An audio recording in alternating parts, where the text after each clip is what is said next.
Ang linis. Linis talaga sa Japan. Yan. Alis na tayo. Labas tayo. Kasi tapos na. Ayan. Tapos, doon sa labas.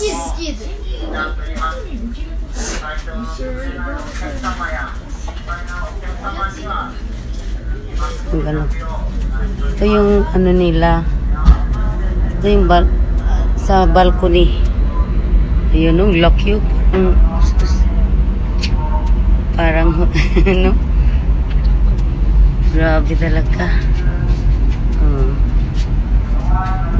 Ayun yung barko.